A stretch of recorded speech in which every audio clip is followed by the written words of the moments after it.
हमारी कहानी की शुरुआत होगी कोनोहा विलेज में ही। कोनोहा विलेज में सारे के सारे बच्चे खेल रहे हैं, सबके सब बहुत खुश हैं। बचपन तो खुशहाल होता ही है, कोई टेंशन नहीं होती। लेकिन एक लड़का है जो कि बहुत छोटा है, लेकिन उसके बावजूद बिल्कुल खुश नहीं है, क्योंकि कोई भी उसके साथ नहीं खेल रहा है। और वो और कोई नहीं, हमारा नारुतो उज़ुमाकी है। नारुतो एक साइड में बैठा हुआ है, सभी बच्चों को खेलते हुए देख रहा है। सबके सब उसकी तरफ देख रहे हैं गंदी निगाहों से।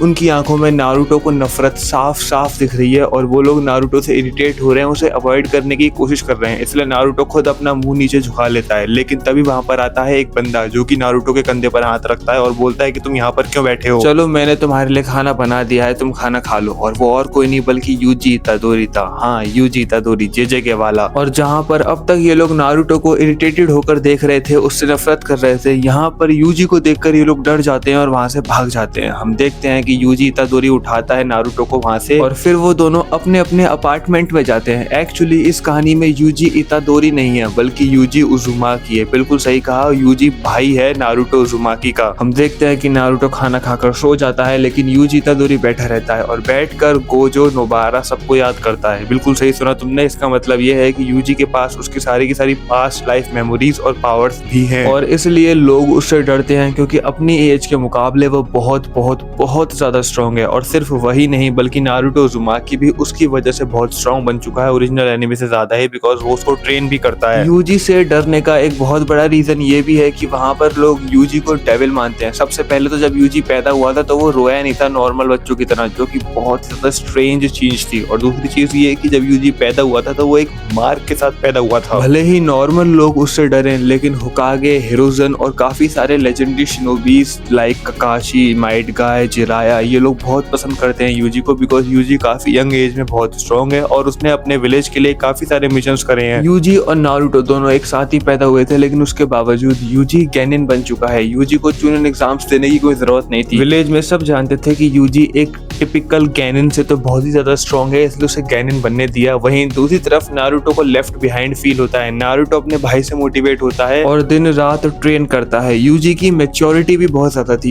ऑफ कोर्स यूजी की बॉडी है काफी छोटी, लेकिन उसका दिमाग 80+ ईयर का है। यूजी अपने भाई की तरह बिल्कुल भी अंधा नहीं था, उसे पता था हिनाता की फीलिंग्स के बारे में, और यूजी को ये भी पता था कि नारुतो साकुरा को पसंद करती है। यूजी को ये भी पता था कि साकुरा नारुतो को नहीं बल्कि सासके को पसंद करती है। यूजी बोलता है कि इस वर्ल्ड में हर चीज कॉम्प्लिकेटेड है, लाइक लेजेंड। छोटे छोटे बच्चों की लव लाइफ भी इतनी ज्यादा कॉम्प्लिकेटेड है कि मैं क्या बोलूं। एंड बाय द वे, मैं सिर्फ और सिर्फ क्लियर करना चाहूंगा कि ये यूजी मॉड्यूलो वाला है। मॉड्यूलो वाला यूजी समझ रहे हो, मतलब इतना स्ट्रॉन्ग है ये कि ये सुकना और गोजो की कंबाइंड पावर से भी ज्यादा स्ट्रॉन्ग है। और ऊपर से ये बंदा पैदा हुआ नारुतो यूनिवर्स में। नारुतो यूनिवर्स में इसने ट्रेन किया तो ये और भी ज्यादा स्ट्रॉन्ग बन गया। तो मैं बस क्लियर करना चाहूंगा कि आगे जाकर तुम ये ना बोलो कि भाई मॉड्यूलो यूजी कितना भी स्ट्रॉन्ग वो है तो जेजेकी का कैरेक्टर, कोई जेजेकी का कैरेक्टर किसी नारुतो कैरेक्टर को कैसे हरा सकता है। वो है जेजेकी का कैरेक्टर, लेकिन जेजेकी कैरेक्टर के साथ साथ नारुतो में पैदा भी तो हुआ, so he became even more stronger. चलो कहानी पर वापस आते हैं। यूजी के होने से नारुतो में सिर्फ और सिर्फ 2 चेंज आया। वो ज्यादा खुश रहने लगा और वो ज्यादा स्ट्रॉन्ग हो गया, और कुछ भी नहीं। बाकी पूरी की पूरी मेंटेलिटी नारुतो की सेम थी। नारुतो को होकागे बनना था ताकि सबके सब उससे प्यार करें, सबके सब उसे रिस्पेक्ट करें। दूसरी तरफ यूजी का कोई गोल नहीं था। He was like fuck around and find out. Well, Naruto की इनिशियल जर्नी में यूजी के होने ना होने से ज्यादा फर्क नहीं पड़ता, बिकॉज यूजी के खुद अपने गोल्स होते हैं। भाई उसको मिशंस मिलते हैं रोज। वो एक गैनिन बन चुका है, वो एक स्टूडेंट नहीं है। नारुतो एस ओरिजिनल एकेडमी जाता है और साथ में उसे मिलती है टीम 7, जिसमें सासके और साकुरा होते हैं। उसके बाद ये लोग निकलते हैं अपने पहले मिशन पर, लैंड ऑफ वेव्स वाले। वहां तक कहानी में कोई भी चेंज नहीं आने वाला। उसके बाद चुनन एग्जाम्स वाली आर्क शुरू होती है, जिसमें ककाशी बिजी हो जाता है, इसलिए ककाशी यूजी से बोलता है कि वो ट्रेन करे अपने भाई को, एंड यूजी ऑफ कोर्स मान जाता है। उसके बाद यूजी और नारुतो साथ में ट्रेन कर रहे होते हैं, तब उनकी मुलाकात होती है एक पर्वी सेज से। ऑफ कोर्स जिराया सेंसे की बात कर रहा हूँ मैं यहाँ पर। जिराया सेंसे यूजी को जानते थे, बहुत किस्से सुने थे उनके बारे में, एंड ऑफ कोर्स नारुतो को भी जिराया सेंसे के बारे में पता था, यूजी ने ही बताया था। और उसके बाद यूजी की वजह से इस बार जिराया को पहले से पता है कि नारुतो मिनातो का बेटा है और वो 9 टेल का जिंजूरी की है। और उसके बाद यूजी और नारुतो दोनों रिक्वेस्ट करते हैं जिराया से कि हम दोनों को ट्रेन करो। ऑफ कोर्स यूजी अभी भी और स्ट्रॉन्ग बन सकता था तो वो एक बच्चा ही ना। और ओरिजिनल एनिमे में जिस तरीके से नारुतो को पीछे पड़ना पड़ा था जिराया के, ऐसा उन्हें कुछ भी करना नहीं पड़ता। जिराया एक बार में मान जाता है। जिराया ट्रेन करता है यूजी और नारुतो को। यूजी को तो वो फिजिकली और भी स्ट्रॉन्गर बनाता है, उसको और भी जुत्सु सिखाता है, लेकिन मेन फोकस करता है वो नारुतो पर। नारुतो को बिना पता लगे उसे 9 टेल का चाकरा यूज करना सिखाता है, समनिंग जुत्सु सिखाता है, जिसकी वजह से नारुतो नारुतो और भी स्ट्रॉन्गर बन जाता है। वेल चूनिन एग्जाम्स का जो पहला हाफ था वो एग्जैक्टली सेम रहता है। दूसरे हाफ में हम देखते हैं कि नेजी और नारुतो की जो फाइट होती है, तो उसमें ओरिजिनल एनिमे में तो भाई लोग नारुतो को मान ही नहीं रहे थे। मतलब of course Naezy was a prodigy और लोग मान रहे थे ओरिजिनल एनिमे में कि भाई नारुतो कुछ उखाड़ ही नहीं सकता, नारुतो नेजी को हरा दे, ऐसा किसी ने सोचा नहीं था। लेकिन यहाँ पर नारुतो और नेजी दोनों के पास 50-50% चांस था, बिकॉज नारुतो स्ट्रॉन्गर था भाई। लोग नारुतो की पावर को एक्नॉलेज करते थे। और उसके बाद नारुतो और नेजी की फाइट होती है, जिसमें नेजी और नारुतो दोनों अच्छी फाइट देते हैं। नेजी रिस्पेक्ट करता है नारुतो की और नारुतो ये मैच जीत जाता है काफी आसानी से। बट नारुतो के अंदर कुछ यूजी नोटिस करता है जो किसी ने नोटिस नहीं किया। एक्चुअली नारुतो ने कुछ एक्स्ट्रा हिट मार दिए नेजी को। इसका मतलब यह है कि नारुतो और भी आसानी से जीत सकता था, थोड़ा कम डैमेज देकर नेजी को, लेकिन उसने जानबूझकर नेजी को ज्यादा डैमेज दिया। और एक्चुअली वो ये सब कर खुश था। यूजी नहीं चाहता था कि नारुतो वो मॉन्स्टर बन जाए जो कि विलेज वाले उसे समझते हैं। इसलिए यूजी कन्फ्रंट करता है नारुतो को, उस पर चिल्लाता है और बोलता है कि तुम आराम से नेजी को थोड़ा सा कम डैमेज पहुंचाकर जीत सकते थे, लेकिन तुमने जानबूझकर अपने ईगो को सेटिस्फाई करने के लिए उसे सीरियसली इंजर्ड कर दिया। नारुतो बोलता है कि हाँ तो क्या हो गया, उसने प्रीवियस राउंड में हिनाता की बेइज्जती करी, अपनी सगी बहन को मारा उसने, वो मेरी फ्रेंड है, मैंने सिर्फ और सिर्फ उसका बदला लिया। उसके बाद यूजी बोलता है कि तुमने उसको बदला नहीं लिया, बल्कि तुमने अपने ईगो को सेटिस्फाई किया है। यूजी पहली बार हाथ उठाता है नारुतो पर। नारुतो वहां से रोते हुए भाग जाता है। यूजी उसे रोकने की कोशिश करता है, लेकिन पीछे से जिराया जाता है और बोलता है कि तुमने सही किया, तुम्हें उसे रोकने की कोई जरूरत नहीं है। उसके बाद हम देखते हैं कि वहां पर एज ओरिजिनल ओरोचिमारू अटैक कर देता है। ओरोचिमारू अटैक करता है विलेज पर और सारे के सारे सैंड विलेज वाले टर्न कर जाते हैं विलेज पर ही। हम देखते हैं कि गारा और नारुतो की हमें एज ओरिजिनल लेजेंडरी फाइट देखने को मिलती है। सास्के और गारा की भी फाइट देखने को मिलती है। Kakashi, Might Guy, Yuji, Jiraiya और बाकी सभी के सभी टॉप शिनोबीज मिलकर अपने विलेज को बचाने के लिए लड़ पड़ते हैं। इसी बीच यूजी हो जाता है बहुत ज्यादा इंजर्ड, जिसकी वजह से उसे हॉस्पिटल में एडमिट करवा दिया जाता है। उसके बाद की कहानी एग्जैक्टली सेम रहती है। नारुतो को रियलाइजेशन हो जाती है, नारुतो गारा को भी छोड़ देता है, उसे भागने देता है और उसके बाद यूजी के पास पहुंचता है, सॉरी बोलता है उससे। यूजी भी नारुतो से सॉरी बोलता है और बोलता है कि शायद मैंने थोड़ा सा ज्यादा कर दिया, मुझे तुम पर हाथ नहीं उठाना चाहिए था। और उसके बाद हम देखते हैं कि यूजी और नारुतो के बीच सब कुछ सही हो जाता है। बट जो सास्के के अंदर सीड डाली थी ओरोचिमारू ने, अब वो ग्रो होनी चालू हो जाती है। सास्के के अंदर हेट्रेड भर जाती है। सास्के नारुतो से भी हेट करने लगता है और इसलिए सास्के एज ओरिजिनल विलेज छोड़कर ओरोचिमारू के पास चला जाता है। उसके आगे की कहानी एग्जैक्टली सेम रहती है। हम देखते हैं नारुतो को और उसके सारे के सारे फ्रेंड्स को सास्के को रिक्रूट करने जाते हुए, लेकिन ऑफ कोर्स यूजी नहीं चाहता था कि नारुतो जाए और यूजी चाहता था कि अगर नारुतो जाए भी तो वो उसके साथ जाए। लेकिन ऑफ कोर्स भाई यूजी जो था वो हॉस्पिटल में एडमिट था अभी भी और यूजी 100% नहीं था, इसलिए यूजी नहीं जा सकता था। तो नारुतो और उसके फ्रेंड्स जाते हैं रिक्रूट करने सास्के को, लेकिन एज ओरिजिनल सास्के पेल देता है नारुतो को और सारे के सारे लोग एकदम बुरी तरीके से बुरी हालत में वापस आते हैं। एंड बाय द वे मैं बताना भूल गया, मैंने एक आर्क मिस कर दी, सुनादे को रिक्रूट करने वाली आर्क। एंड अगेन मैंने इसलिए मिस कर दी क्योंकि उसमें कुछ चेंज होने वाला नहीं है। यूजी हॉस्पिटल में था उस टाइम पर, तो ऑफ कोर्स जिराया और नारुतो जाते हैं सुनादे को रिक्रूट करने। वहां पर ओरोचिमारू भी आ जाता है, इताची भी आ जाता है, सास्के भी आ जाता है। सारी की सारी पसड़ एग्जैक्टली सेम रहती है, कोई भी चेंज नहीं आता वहां पर। अब यहाँ से शुरू होती है नारुतो फिलर मेनिया। मतलब ऑफ कोर्स इसके आगे सारे के सारे फिलर एपिसोड्स हैं। अगर हम उसको छोड़ दे तो उसके बाद एंड एपिसोड में हम देखते हैं कि यूजी और नारुतो दोनों जाते हैं जिराया के साथ ट्रेन करने और इसी के साथ खत्म होती है ओजी नारुतो की टाइमलाइन और शुरू होती है नारुतो शिपुडेन की टाइमलाइन। इस टाइमलाइन में हम देखते हैं कि सबसे पहले तो जिराया ने विलेज के बाहर ही बता दिया यूजी को कि नाइन टेल क्या है, नाइन टेल क्यों है नारुतो के अंदर और आकाश वाले क्यों पीछे पड़े हुए हैं नारुतो के। उसके बाद यूजी घबरा जाता है। जिराया बोलता है कि तुम्हें घबराने की जरूरत नहीं है, हम लोग हैं ना, नारुतो को कुछ होने नहीं देंगे। उसके बाद यूजी बोलता है कि अगर ऐसी बात है तो नारुतो को विलेज के बाहर कभी आना ही नहीं चाहिए। लेकिन फिर जिराया बोलता है कि नहीं, तुम उससे उसकी फ्रीडम नहीं छीन सकते, मेरी बात मानो, नारुतो को कभी भी किसी मिशन पर जाने से मत रोकना। उसके बाद देखो सभी इनिशियल आर्क एकदम एग्जैक्टली सेम रहती है, बस फर्क इतना आता है कि सभी में यूजी पार्ट लेता है। इसका मतलब यह है कि जब गारा को बचाने जाएंगे तब यूजी भी वहां पर होगा। यूजी के होने से बस इतना फर्क आएगा कि सासुरी काफी आसानी से हार जाएगा और देदारा को भागने में थोड़ा सा और जल्दी करनी पड़ेगी। उसके बाद की आर्क भी सेम रहेगी, सास्के के पीछे एक बार फिर से जाएंगे। बट इस बार जब ये लोग सास्के से मिलेंगे तो इन्हें रियलाइज होगा कि Sasuke is stronger than Yuji and Naruto both. Well इसके बाद दोनों भाई यूजी और नारुतो साथ में एकदम मतलब दिन रात ट्रेनिंग करते रहते हैं और कुछ भी नहीं करते और हमारी कहानी शिफ्ट होती है शिकिमारू के ऊपर। शिकिमारू की रिवेंज वाली आर्क टेक प्लेस करती है यहाँ पर, जिसमें आजुमा की डेथ हो जाती है और उसके बाद हिडान और काकुजू से बदला लेते हैं ये लोग। जब ये लोग विलेज में वापस आते हैं इन्हें पता लगता है कि सास्के ने ओरोचिमारू को मार दिया है, उसने अपनी टीम बना ली है और वो लोग निकल चुके हैं इताची के पीछे जाने बनाने के लिए, और इसका फायदा उठाकर कोनोहा अपनी एक टीम भेजना चाहती थी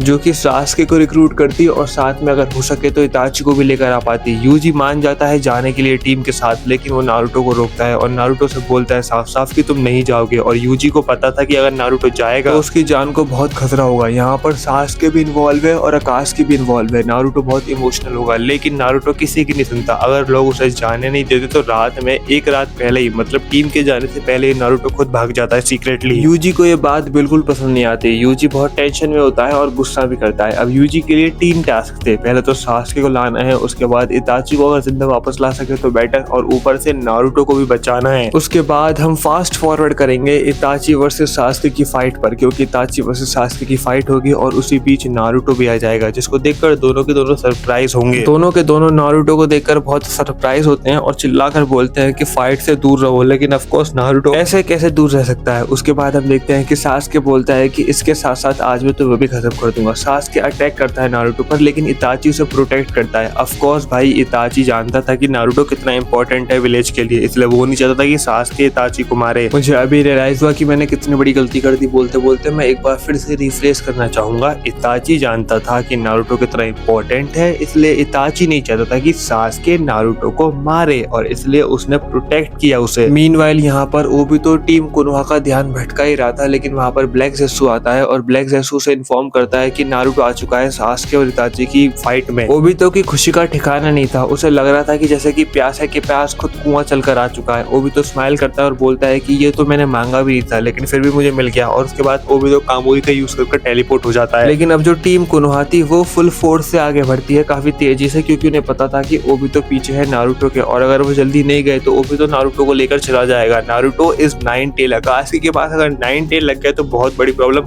हो जाएगी। लेकिन टीम कोनोहा जब वहां पर पहुंचती है तो ऑलरेडी बहुत देर हो चुकी होती है, बिकॉज वहां पर ओबितो ऑलरेडी नारुतो सास्के दोनों को लेकर जा चुका था। वहां पर इताची पड़ा हुआ था जो कि ऑलमोस्ट मर चुका था। He is alive by the way. इताची Konoha team से बोलता है कि मैंने पूरी की पूरी कोशिश करी अपने भाई को और नारुतो को बचाने की, लेकिन वो ओबितो उन दोनों को लेकर चला गया। अगर मैं फुल्ली फिट होता तो शायद मैं उन दोनों को बचा लेता, लेकिन मैं फुल्ली फिट नहीं था। और उसके बाद ऑफ कोर्स टीम कोनोहा तो मानेगी नहीं। टीम कोनोहा को लगता है कि इताची साइड है आकाशी के, बट इताची बोलने में कितना माहिर है हम सबको पता है। इताची बोलता है कि मुझे एग्जैक्टली पता है कि ओबितो कहाँ लेकर गया है उन दोनों को। हमें यहाँ से निकलना होगा जल्द से जल्द, वरना हम लेट हो जाएंगे। अगर तुम्हें सच में लगता है कि मैं आकाशी की साइड हूँ तो मुझे मार दो, लेकिन अगर तुमने मुझे मार दिया तो फिर तुम उन दोनों को ढूंढोगे कैसे। उसके बाद हम देखते हैं कि उनके पास और कोई ऑप्शन नहीं होता। वो लोग इताची की बात मान लेते हैं, इताची को उठाते हैं और इताची रास्ता बताता है आकाशी के हेडक्वार्टर का। आकाशी के हेडक्वार्टर में ऑन दी अदर हैंड हम देखते हैं कि सास्के उठता है, और सास्के के उठने के साथ साथ ही ओबितो वहां पर बैठा होता है, और ओबितो एज ओरिजिनल सारी की सारी चीजें सास्के को बता देता है। ओबितो भड़काता है सास्के को विलेज के खिलाफ, जिसकी वजह से सास्के के अंदर नफरत आ जाए। और ओबितो सास्के से बोलता है कि तुम्हें मेरा एक काम करना होगा, उसके बदले में मैं तुम्हारा बदला लेने में मदद करूंगा। और काम सिंपल है, 8 टेल को कैप्चर कर लाओ अपनी पूरी की पूरी टीम के साथ। और हम दूसरी तरफ देखते हैं कि भाई पेन बहुत खुश होता है कि फाइनली उनके पास 9 टेल है। बट तभी दीवारें तोड़कर एंट्री मारती है टीम कोनोहा वहां पर, जिसमें माइट गाय होता है, ककाशी होता है, Hinata, Kiba, Shikamaru, Shino, Choji, Neji, Ten, मतलब सारे के सारे मेन कैरेक्टर्स होते हैं। हम देखते हैं कि कोनन और पेन दोनों फाइट करते हैं इन सभी से, और उसके बाद ऑफ कोर्स भाई ये लोग डोमिनेट करते हैं। पेन के पास तो रिनेगान है तो वो तो डोमिनेट करेगा ही। इनकी फाइट की आवाज सुनकर ओबितो और सास्के दोनों वहां पर आ जाते हैं, और उसके बाद हम देखते हैं कि ओबितो भी फाइट करने चालू कर देता है। ओबितो फाइट करता है ककाची से, सास्के फाइट कर रहा होता है अपने पुराने बैचमेट से, जैसे कि शिकिमारू, नेजी और चोजी, और सारी की सारी फीमेल्स टेन, हिनाता विद कीबा फाइट कर रहे होते हैं कोनन से, और हमारे माइट गाय और रॉकली साथ में मिलकर पेन से फाइट कर रहे होते हैं। हर तरफ केओस ही केओस, डिस्ट्रक्शन ही डिस्ट्रक्शन, सारे की सारी बैटल एक साथ चल रही होती है। और एक्चुअली हमारी टीम हार रही होती है, लेकिन हमारी टीम कोनोहा के पास एक MVP है जो कि इनके पास नहीं है। हम देखते हैं कि पेन अचानक से फाइट करना बंद कर देता है और जमीन पर गिर जाता है, जिसको देखकर सबके सब सरप्राइज होते हैं। कोनन चिल्लाती है, रोते हुए जाती है और पेन को उठाने की कोशिश करती है, लेकिन उसके बाद हम देखते हैं दूसरी तरफ की इताची ने नगाटो को मार दिया है। पूरा का पूरा प्लान इताची का ही था। ये सारी की सारी फाइट सिर्फ और सिर्फ डिस्ट्रैक्ट करने के लिए थी ताकि इताची अपना काम कर सके। नागाटो एक पावरलेस वीक इंसान है अपने पाथ के बिना, इताची ये बात जानता था। इताची उसके बाद रिनेगान लगा लेता है खुद ही और उसके बाद अपने आप को पूरी तरीके से हील कर लेता है और उसके बाद वो बैटल ग्राउंड में आता है। ओबितो, कूनन, सास्के तीनों के तीनों से देखते हैं, सरप्राइज हो जाते हैं। उसके बाद कूनन रोते रोते अटैक करती है इताची पर। इताची सॉरी बोलता है कूनन से, लेकिन उसे भी जान से मार देता है। ओबितो वहां से भागने की कोशिश करता है कामुई का यूज कर, लेकिन ओबितो को भी भागने नहीं देता वो। और अगर तुम सोच रहे होगे कि इस पूरी की पूरी फाइट में यूजी कहाँ पर है, तो यूजी की एंट्री अब होती है। इताची ने यूजी को एक लोकेशन दी थी और बताया था कि प्रोबेबली यहाँ पर ओबितो ने रखा होगा नारुतो को। सारे के सारे जिंचुरिकीस को वो यहीं पर रखता है। जिसके बाद हम देखते हैं कि यूजी वहां पर पहुंचता है। वहां पर व्हाइट जेसूस की आर्मी थी। यूजी अकेला हजारों व्हाइट जेसूस को खत्म कर देता है और उन सभी को मारकर यूजी फाइनली अपने भाई को बचा लेता है और बहुत खुश होता है। उसके बाद नारुतो को लेकर वो बाहर आता है। तब वो देखता है कि वहां पर ओबितो खड़ा हुआ है और साथ में इताची और पूरी की पूरी गैंग है। इताची बोलता है कि तुम्हें इसके साथ क्या करना है, तुम्हारा हक बनता है इसे मारने का, क्योंकि तुम्हारे पेरेंट्स को भी इसी ने मारा था और तुम्हारे भाई और तुम्हारी जिंदगी में जितने